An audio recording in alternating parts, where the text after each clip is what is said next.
Good morning everyone, welcome to our channel of mathematical waves. तो आज का जो हमारा टॉपिक रहेगा वो रहेगा सेट्स।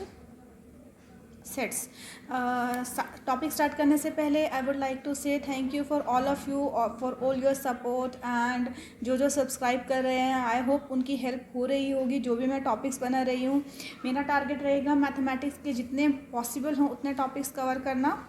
एंड मैं थोड़ा आज अलग बना रही हूँ सेट्स के ऊपर। सेट्स जो है वो हर मैथमेटिक्स की स्टार्टिंग में आता है, चाहे आप +1 में हो, चाहे आप 12th में हो, चाहे आप बिजनेस मैथ्स पढ़ रहे हो, डिस्क्रीट मैथमेटिक्स पढ़ रहे हो, या फिर BA BSc। अगर आप मैथ्स पढ़ रहे हैं तो आपको सेट्स पढ़ना ही पड़ेगा। तो ज़्यादा टाइम ना वेस्ट करते हुए हम स्टार्ट करते हैं कि सेट्स क्या होते हैं। बेसिकली सेट होता क्या है? A well defined collection of object.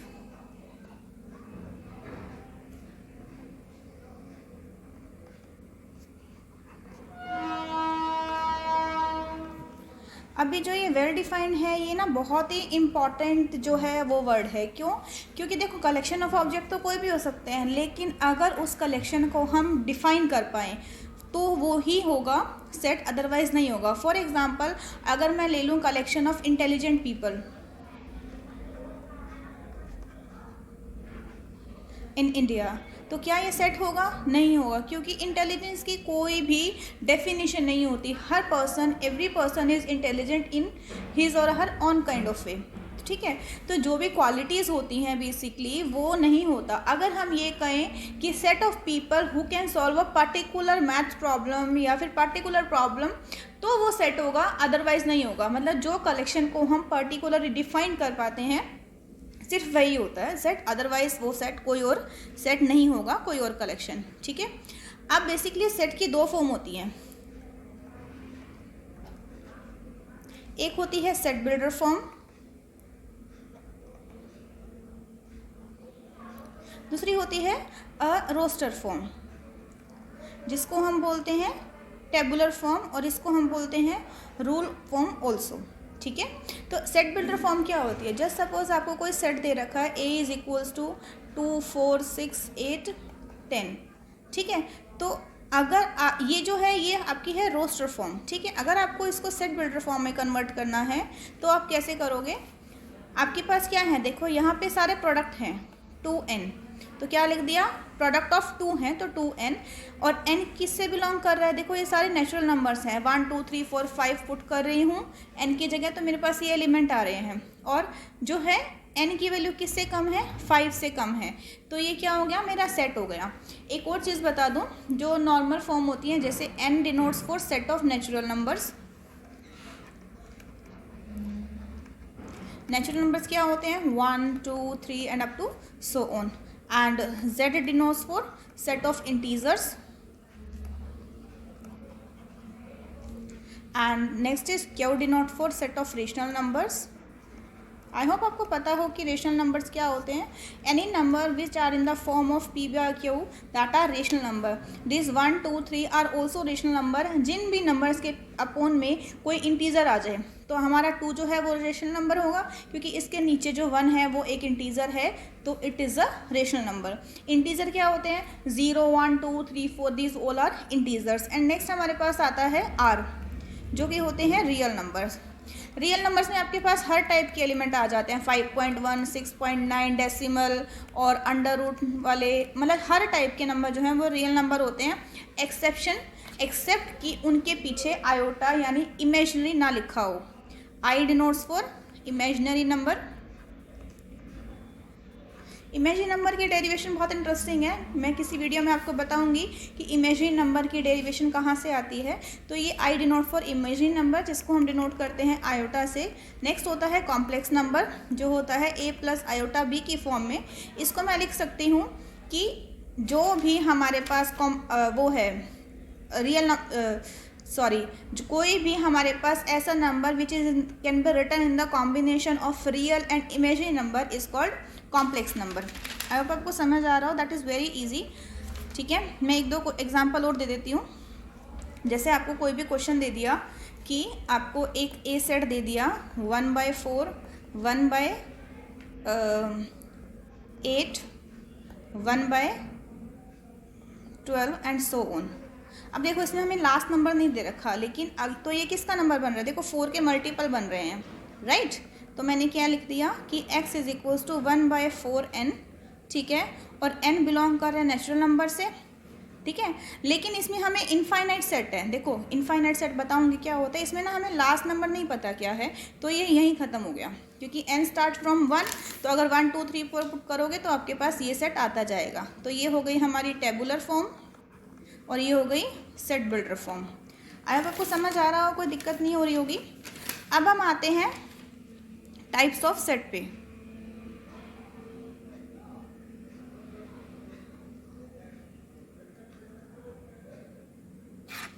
अब हम आते हैं टाइप्स ऑफ सेट पे। सेट के टाइप्स क्या होते हैं, देखो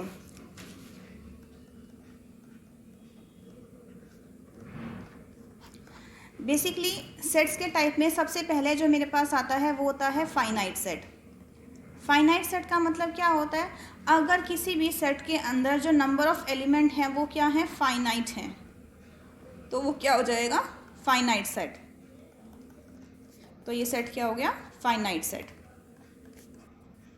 ठीक है। और दूसरा क्या होता है, फॉर एग्जाम्पल इसका हम एग्जाम्पल लिख सकते हैं 1 2 3 एंड जो भी है।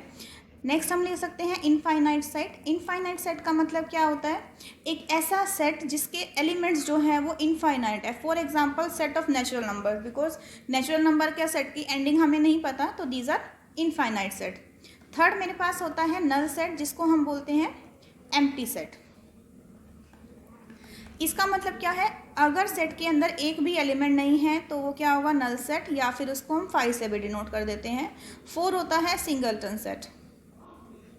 सिंगलटन सेट जैसा कि नाम से स्पेसिफाई हो रहा है, ऐसा सेट जिसके अंदर सिर्फ एक एलिमेंट हो तो वो क्या होता है, सिंगलटन सेट। अगर 5 हमारा ये ब्रेसिस में आ जाता है तो वो सिंगलटन सेट बन जाएगा, लेकिन अगर सिर्फ बाहर अकेला आता है विदाउट एनी ब्रेसिस तो वो हमारा रहता है नल सेट, ठीक है।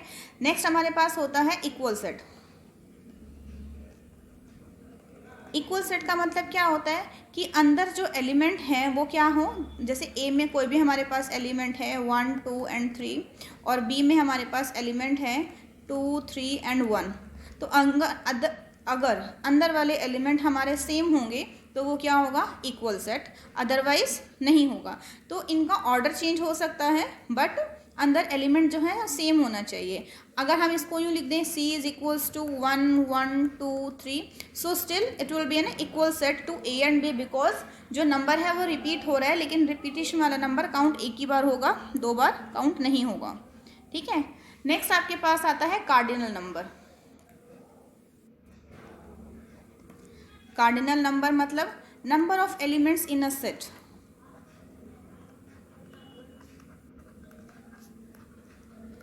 Number of elements in a set is considered as cardinal number, ठीक है।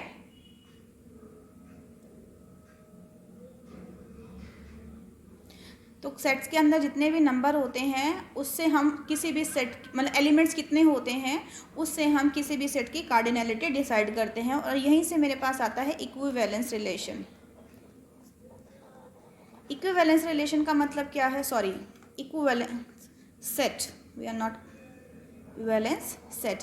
इक्विवेलेंस सेट का मतलब क्या है कि अंदर जो एलिमेंट हैं उनका सिर्फ कार्डिनल नंबर सेम होना चाहिए। अगर इसमें के नंबर ऑफ एलिमेंट हैं तो इसमें नंबर ऑफ एलिमेंट्स के ही होना चाहिए। For example 1 2 3 and another set ले लिया मैंने ABC, तो these are equivalence set because इसका कार्डिनल नंबर 3 है, यानी नंबर ऑफ एलिमेंट्स 3 हैं, और इसके भी नंबर ऑफ एलिमेंट्स कितने हैं, 3 हैं। So this is basically how, what is the basic difference between equal and equivalence set, ठीक है। Mostly important type of sets यही होते हैं। अब हमारे पास आता है सबसेट। सबसेट क्या होता है, देखो सबसेट का पहली बात तो सिंबल होता है ये, ठीक है। सबसेट क्या होता है, सबसेट अपने आप में एक सेट होता है। अगर आप कोई भी सेट उठा रहे हो, उसके अंदर से एक सेट उठाया, ठीक है, तो वो हमारा क्या होगा, सबसेट होगा। फॉर एग्जांपल कि आपकी क्लास में कुछ पर्टिकुलर नंबर ऑफ स्टूडेंट्स हैं, फॉर एग्जांपल आपकी क्लास में पर्टिकुलर नंबर ऑफ स्टूडेंट्स हैं, तो आपने उठा लिया, वो हो गया आपका सेट, और आपने उसमें से उठा लिया कलेक्शन ऑफ ओनली गर्ल्स, तो वो क्या हो गया उसका सबसेट, समझ आया। और गर्ल्स स्पेसिफिकली हमने डिफाइन कर दिया कि जेंडर जो है वो गर्ल होना चाहिए, ठीक है, तो वो क्या हो गया, सेट, सबसेट सॉरी, किसका, आपकी क्लास के सेट का।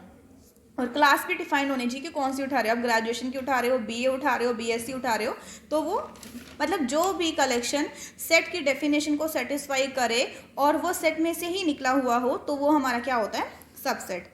ठीक है, फॉर एग्जांपल मैंने ए ले लिया 1 2 3, ठीक है, तो इसके कितने सबसेट पॉसिबल हैं, एक तो ये 1 2 3, एक हो गया 1 2, एक हो गया 1 3, एक हो गया 2 3, एक हो गया 1 2 3, ठीक है, और एक हो गया 5। तो these are the collection of all the subset possible from A. ठीक है, लेकिन इसको क्या कहेंगे, इसको हम बोलते हैं पावर सेट ऑफ ए। क्या बोलते हैं, पावर सेट ऑफ ए, मतलब collection of all subset of A, that is power set. Power set क्या हुआ, कलेक्शन ऑफ ऑल सबसेट। अब ये पेपर में क्वेश्चन आता है कि कौन सा जो है, मतलब इसके पावर सेट में कितने एलिमेंट्स होंगे, वो आपको कैसे पता चलेगा, वो ऐसे पता चलेगा कि जितने आपके पास एलिमेंट हैं वो 2n कर दो, n क्या है, number of elements in a set, इतने, ठीक है, n क्या है, number of element in a set. तो 2n करोगे तो आपको पता चल जाएगा कि एक सेट के कितने सबसेट पॉसिबल हैं। तो हम अगर यहाँ पे करें तो होना चाहिए 2^3, तो कितना हो गया 8। तो देखो 8 सबसेट हैं, यस। अब आता है हमारे पास प्रॉपर सबसेट।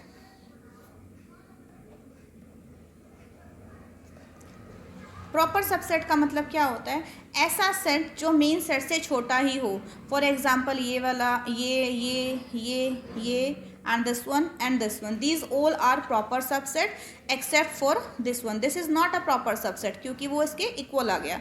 और प्रॉपर सबसेट का सिंबल होता है सिर्फ ये। अगर मैं बी कोई भी सेट ले रही हूँ 2 3, तो क्या होना चाहिए, ए क्या होना चाहिए कि B will be a proper subset of A. इसको हम कंटेंट का भी साइन बोलते हैं। ऑब्वियसली सबसेट जो है,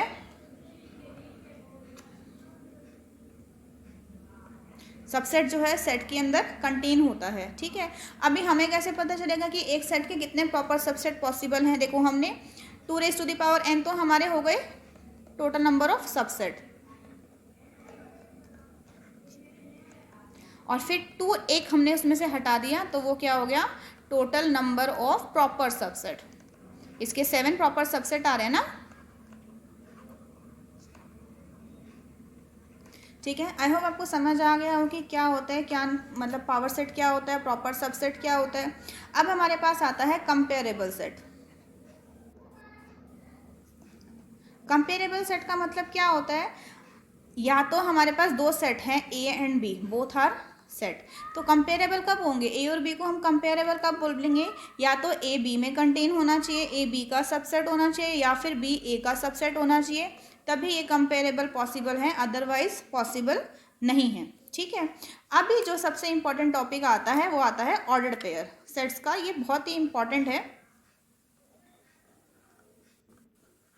ऑर्डर्ड पेयर का मतलब क्या है, ऑर्डर्ड पेयर का मतलब, ऑर्डर्ड पेयर को जनरली हम इससे डिनोट करते हैं, और इसके अंदर जो एलिमेंट होते हैं वो इस तरह के होते हैं।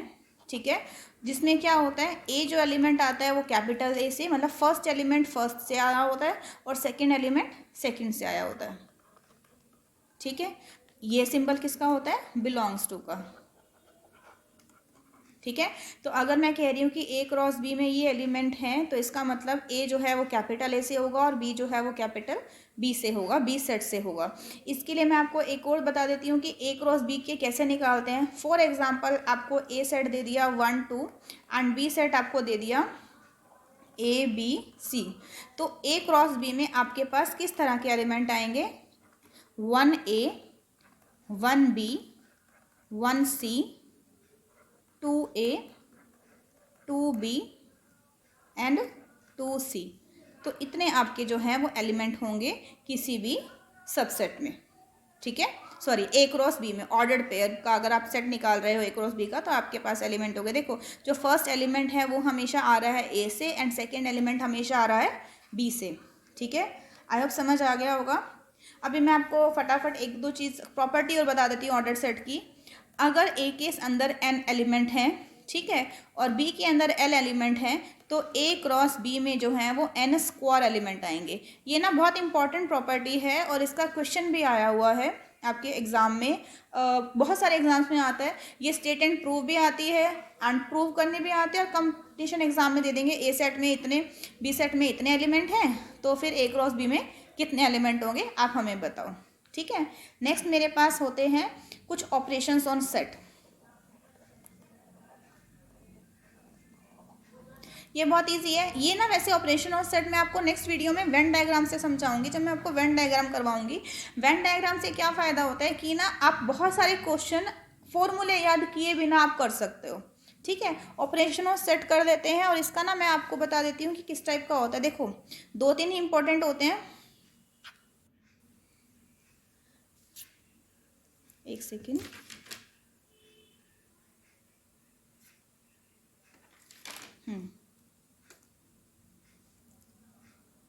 तो ऑपरेशन और सेट में फर्स्ट हमारे पास जो आता है वो आता है यूनियन। यूनियन का सिंबल होता है यू से।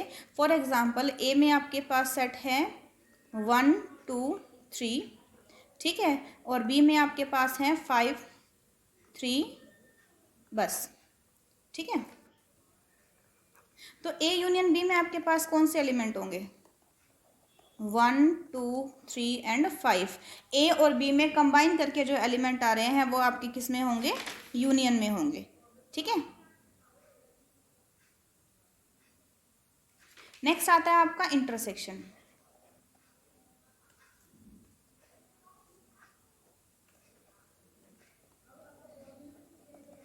इंटरसेक्शन हो गया सिंबल ये। तो ए इंटरसेक्शन बी में कौन से एलिमेंट आएंगे? ए इंटरसेक्शन बी में ऐसे एलिमेंट आएंगे जो आपके ए में भी हैं, बी में भी है, जो कि है सिर्फ 3। ठीक है, थर्ड होता है सब्ट्रैक्शन। जैसे ए माइनस बी में कौन से एलिमेंट आएंगे? ए माइनस बी में वो एलिमेंट आएंगे जो ए में है लेकिन बी में नहीं है। तो बी माइनस ए में किस टाइप के एलिमेंट आ गए? जो बी में है ए में नहीं है। तो ये ए माइनस बी और बी माइनस ए का कंसेप्ट बहुत अच्छा है। अभी मैं सिर्फ आपको फॉर्मूले बताए हैं, प्रॉपर्टी बताई है। इसके बाद ना मैं आपको वो बताऊंगी कि इनको वेन डायग्राम की हेल्प से कैसे किया जाता है। एक आपके पास ना सबसे इंपॉर्टेंट लॉ होती है डी मॉर्गन्स लॉ। वैसे तो बहुत सारी होती हैं, एसोसिएटिविटी, कॉम्यूटेटिविटी, वो आपको मैं बाद में बताऊंगी, लेकिन ये डी मॉर्गन्स लॉ बता देती हूँ। क्या होती है कि ए यूनियन बी का कॉम्प्लीमेंट जो होगा वो होगा A complement intersection B complement. इसकी दो प्रॉपर्टीज होती हैं, एक ये हो गई और एक होती है आपके पास ए इंटरसेक्शन बी का जो कॉम्प्लीमेंट होता है वो होता है A complement union B complement. देखो, जो यूनियन है वो इंटरसेक्शन में चेंज हो जाता है। अब इसको प्रूव कैसे करेंगे? मैं सपोज एक एलिमेंट ले लिया ए यूनियन बी के कॉम्प्लीमेंट से। कॉम्प्लीमेंट से ले लिया मतलब अगर कोई एलिमेंट उसके कॉम्प्लीमेंट में आ रहा है, कॉम्प्लीमेंट में कौन से एलिमेंट आते हैं? जो उस सेट में ना हो। अगर ए यूनियन बी कोई सेट है, उसमें कॉम्प्लीमेंट से कोई एलिमेंट लिए, इसका मतलब वो उस सेट में नहीं है। ठीक है, और इसमें नहीं है, अगर यूनियन में नहीं है, इसका मतलब कि ना ही वो ए में होगा एंड ना ही वो बी में होगा। ठीक है, तो इसका मतलब क्या है? ए में नहीं है तो ऑब्वियसली उसके कॉम्प्लीमेंट में होगा, बी में नहीं है तो ऑब्वियसली उसके कॉम्प्लीमेंट में होगा। ए कॉम्प्लीमेंट में भी आ रहा है कोई एलिमेंट, बी कॉम्प्लीमेंट में भी आ रहा है, तो इसका मतलब उनके इंटरसेक्शन में भी आएगा। ठीक है, ये ना प्रूफ मैं आपको एक स्पेशल वीडियो बनाऊंगी इस टाइप के सारे प्रूफ्स के लिए। अभी सिर्फ ये मैं इंपॉर्टेंट लगा मुझे इसलिए मैं बता रही हूँ। इसमें बहुत सारे प्रूफ होते हैं, मैं सारे ही बताऊंगी। अभी के लिए सिर्फ ये प्रूफ कर लीजिए। और ठीक है, तो सिमिलर वे में अगर हम इसको रिवर्स कर दें तो हमारे पास क्या हो जाएगा कि ये देखो, इसका मतलब क्या है कि x लिया था हमने, इसका आ गया इसका। इसका मतलब ए यूनियन बी का जो कॉम्प्लीमेंट है वो कंटेन्ड है और A complement intersection B complement. अगर मैं इसको इसके अंदर कंटेंट दिखा दूं तो इसका मतलब क्या हो जाएगा? दोनों इक्वल हो गए। तो इसके लिए मैं क्या करूंगी? ये साइन यूज़ करूंगी जो मैंने यहाँ पे यूज़ किए हैं। ये साइन हो गया आपका, ये साइन जो हमने यूज़ किए हैं ये साइन हम यूज़ करेंगे डबल एरोज में। ठीक है, आई होप आपको समझ आ रहा होगा। मैं ना एक प्रॉपर वीडियो बनाऊंगी जिसमें मैं सारे इस टाइप के प्रूफ कराऊंगी, क्योंकि ये प्रूफ करने ना बहुत डिफिकल्ट लगते हैं इनिशियली। तो ये आप एक बार वैसे ही देख लो, लास्ट जो डी मॉर्गन्स लॉ का प्रूफ है ये इंपॉर्टेंट है। कुछ बच्चों ने मुझे बोला था, स्टूडेंट्स ने, कि एक बार हमें ये वाला ज़रूर बता देना, इसलिए मैंने बता दिया। और नेक्स्ट वीडियो में मैं कोशिश करूँगी, नेक्स्ट वीडियो में हम बेसिकली वेन डायग्राम करेंगे और उससे बेस्ड क्वेश्चन, और उसके बाद जो थर्ड वीडियो है उसमें हम प्रूफ वाले क्वेश्चन करने की कोशिश करेंगे। और अगर आप पर्टिकुलर कोई और तरह के करना चाहते हो तो आप वो भी मुझे मैसेज कर सकते हो, कमेंट कर सकते हो, बट आपको मुझे बताना पड़ेगा कि आप किस टाइप के करना चाहते हो। So thank you so much for watching this video and all the best, good luck. आप जो भी पढ़ रहे हैं उसमें आपको तरक्की मिले एंड आपको सक्सेस हो, खुशी मिले, and thank you so much for watching this video. Take care, bye bye.